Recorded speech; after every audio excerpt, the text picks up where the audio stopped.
Hi guys, welcome back to my channel. So it's me BBI. So for today's video guys, ituturo ko nga pala sa inyo kung paano nga ba i-on ang monetization sa YouTube Studio. So click lang natin ang YouTube Studio guys. Yan, loading pa. Just waiting lang kayo dyan. Ayan.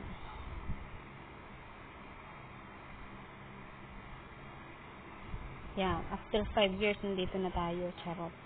Punta lang kayo dito sa content na ginawa nyo.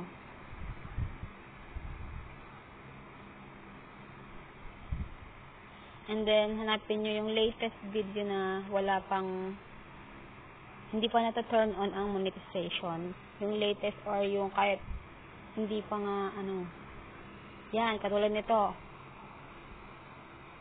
Loading again. And then, click lang natin tong lapis sa taas.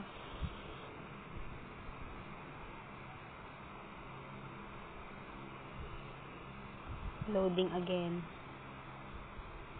And then, ayan na nga. Wait lang. Ano yun? Na-click.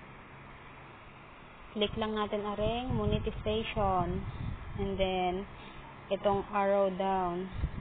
I-on lang natin are. And then, kayong bahala guys kung kayong pipili kung alin dyan yung gusto nyong skippable ng ads. Kung skippable or non-skippable. Ang akin guys kasi gusto ko non-skippable kaya aalisin ko na tong skippable video. Kasi minsan yun ay mahaba. Yan, back nyo na. And then, yan, naka-on ang monetization nyo.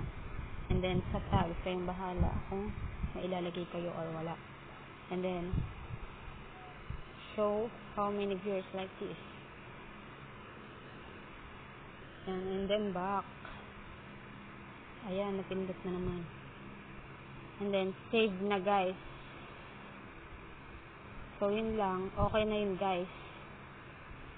So, thanks for watching. I hope you like this video. Don't forget to subscribe.